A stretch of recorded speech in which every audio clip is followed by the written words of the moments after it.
حضرت عمر کا اسلام لانا اسلام کے لیے عزت کا ذریعہ بنا اور بلند آواز سے نعرہ تکبیر مکے کی فضاؤں میں بلند ہوا۔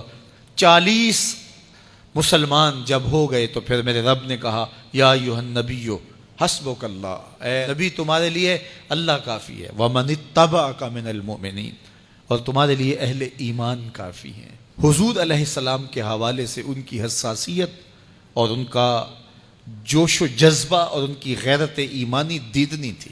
حضرت شاہ ولی اللہ محدث دہلوی علیہ رحمہ فرماتے ہیں کہ 17 مقامات پہ قرآن مجید میں حضرت عمر کی رائے کے مطابق قرآن نازل ہوا۔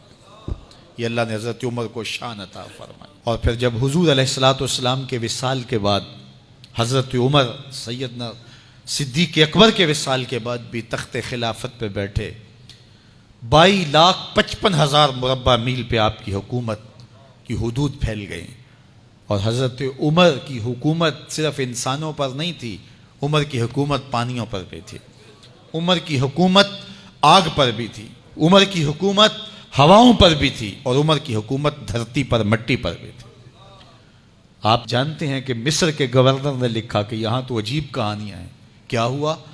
کہا کہ دریائے نیل اتنی دیر تک چلتا نہیں جب تک ایک نوجوان لڑکی کو زیورات سے آراستہ کر کے نیل میں ڈالا جاتا ہے، پھر نیل چلتا ہے، اور یہ برسا برس رسم جاری ہے۔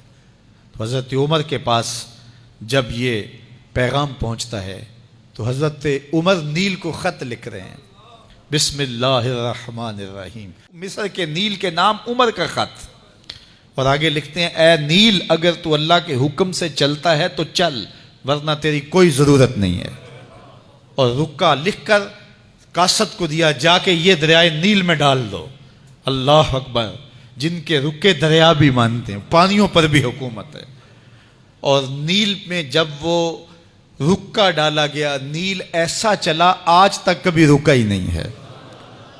پانیوں پر حکومت، ہواؤں پہ حکومت۔ مسجد نبوی کا ممبر ہے، عمر خطبہ دے رہے ہیں، عراق کے علاقہ نہاوند میں جنگ ہو رہی ہے، مدینے سے 1 مہینے کی مسافت ہے، 1 مہینہ مسلسل چلیں تو نہاوند آتا ہے۔ حضرت عمر خطبہ دیتے دیتے درمیان میں جملہ معترضہ کا، یا ساریہ الجبل، اے ساریہ پہاڑ نہ چھوڑنا۔ لوگ حیران ہیں کیا ماجرا ہوا کہ ہم سے مخاطبہ ہے، ساریہ نہاوند میں ہے، اور کہا ساریہ پہاڑ نہ چھوڑنا۔ 1 مہینے کے بعد جب وہاں سے قاصد آیا، اس نے کہا اللہ نے فتح دے دی۔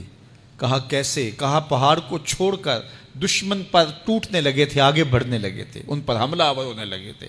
اچانک عمر کی آواز آتی، پہاڑ کو نہیں چھوڑنا، کیونکہ اگر ہم پہاڑ کو چھوڑ دیتے دشمن پیچھے سے حملہ آور ہونے کے لیے تیار کھڑا تھا۔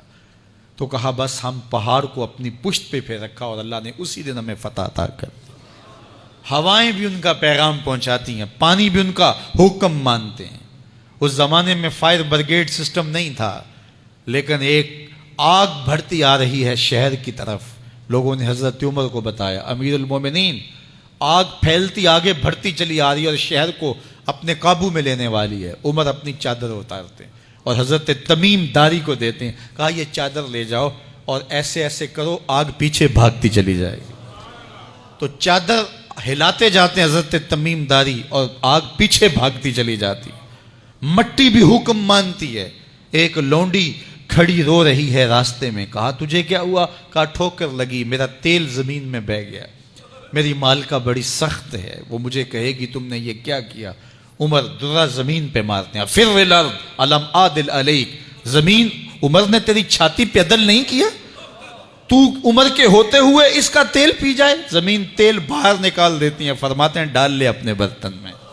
تو یہ عمر کے ان کا حکم مٹی بھی مانتی ہے، ان کا حکم ہوائیں بھی مانتی ہیں، دریا بھی مانتے ہیں، ان کا حکم پانی اور آگ بھی مانتی ہے۔ وہ عمر، میرے حضور فرماتے ہیں ان الشیطان یفر من ذل عمر، میرا عمر وہ ہے جس کے سائے کو دیکھ کے شیطان بھی بھاگ جاتا ہے۔ حضرت عمر رضی اللہ تعالیٰ عنہ نے ایک بہترین نظم و نسق دیا اور امور سلطنت کو اس انداز سے منظم کیا۔ ایک غیر مسلم مفکر کہتا ہے اگر اس امت کو ایک اور عمر مل جاتا پوری دنیا پہ حکومت مسلمانوں کی ہوتی۔ ایک دن مسجد نبوی سے باہر حضور تشریف لا رہے تھے، دائیں ہاتھ میں حضرت ابو بکر کا ہاتھ تھا، بائیں میں حضرت عمر کا ہاتھ تھا، ایسے باہر کی جانب آ رہے تھے۔ دروازے سے کوئی بندہ داخل ہوا تو اس کو دیکھ کے حضور نے فرمایا ہا کازا نبعث یوم القیامہ، قیامت کے دن جب قبروں سے اٹھائے جائیں گے ہم ایسے ہی اٹھیں گے، میرے دائیں ہاتھ میں ابو بکر کا ہاتھ ہوگا، بائیں میں عمر کا ہاتھ ہوگا۔ اللہ اکبر۔ جے شک ہووی تے چل مدینے، جے شک ہووی تے چل مدینے، آ ویکھ لے جوڑ مزاراں دا، بن یار نبی دیاں یاراں۔